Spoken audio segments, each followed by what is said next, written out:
Today we get to look at a really fun deck. Shout out to Team Rankstars Arabert for the inspiration of this deck. He's had hundreds of games with this sort of style deck dating all the way back to the alpha. I've seen him play it on the ladder, a couple of other players as well, and I wanted to give it a try and see if I could put a little bit of Corey Millhouse spice to it, and I think we may have done just that.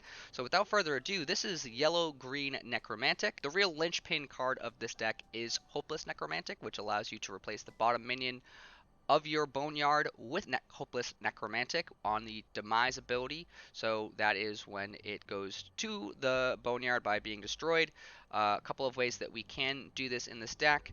We have, of course, Disc of Circadia to be able to discard big fatties such as Sapo and Chort, Stag and iku-turso into the bin, and then try to bring them back with Hopeless Necromantic, either by just attacking and having Slayer 1 on all of the creatures in play, which makes it a lot easier for this to be traded into.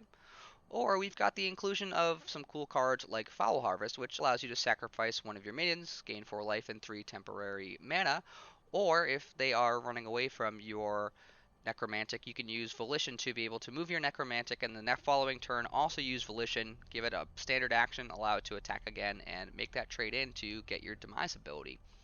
Volition also doubling as doing some fun late game things. But before we get too far into the entire deck, let's actually go through each individual card and talk about exactly what they do.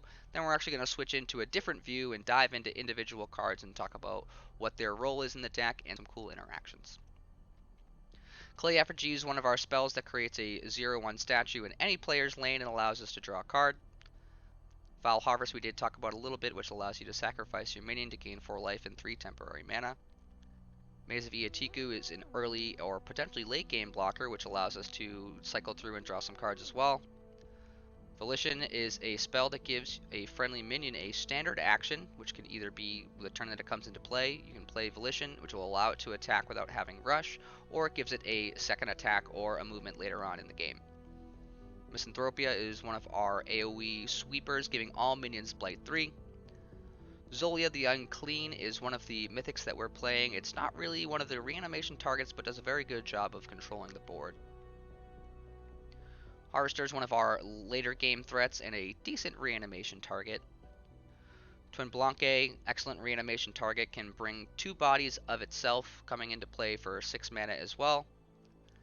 Sapo the Devourer, an excellent control card at 7 mana, being able to come in and not only destroying a minion but also being a warded threat. Grinning Kolobok is an excellent early game card to try to get us some early mana and also get some trades down. Wake the Bones might be a little too much at 2 of these, but this is an excellent way to sort of get utility out of a number of our cards like Harvester and Sapo later on in the game. 2 Born Agains are excellent combos with the discard part of the Disc of Circadia combo later on, and is also a pretty good jump blocker. Good, really grindy card.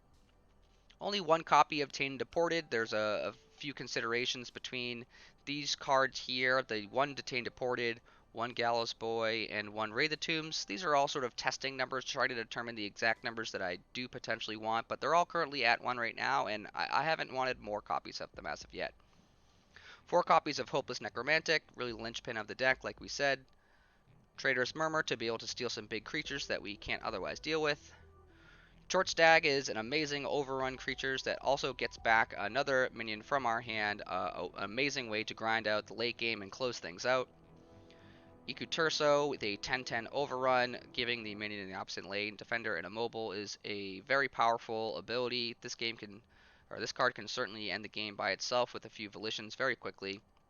And Plague Minions, which is a really cool card that has some neat interactions in this deck as well. So let's talk a little bit more about the paths. Again, Disc of Circadia, the real tie here is being able to discard one of our big minions into the Boneyard to get it back with our Hopeless Necromantic. Smite is the power that we're using. The chip damage comes quite into play when we're trying to win with overrun damage with Volitions as well. We also don't need a target in play at all for this to work. So Smite does a pretty good job of closing out some games where we've run out of reach or can be combined with Plague Maidens. So a couple of neat interactions that I did want to talk about is Clay Effigy with the number of overrun minions that we've talked about this a couple of times in a couple of other decks, but playing this for your opponent can sometimes be the correct play with a 10-10 overrun if your opponent is putting a bunch of very high toughness minions in play to be able to soak up some of that damage. You can just put a 0-1 statue and overrun over for 9 damage. Certainly a great use of this. Keep that in mind when playing this deck and going for overrun kills. Volition plays a couple of different roles in this deck. Briefly talked about them before, but being able to get an additional action out of your kolobok or out of your hopeless necromantic early on in the game to get a good trade is a great use of this one.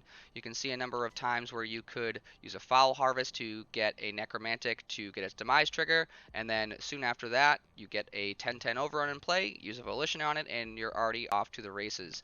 This can be a great way of really ending a game quickly against your opponent that may not be expecting it, and it can certainly represent a lot of burst damage in the late game.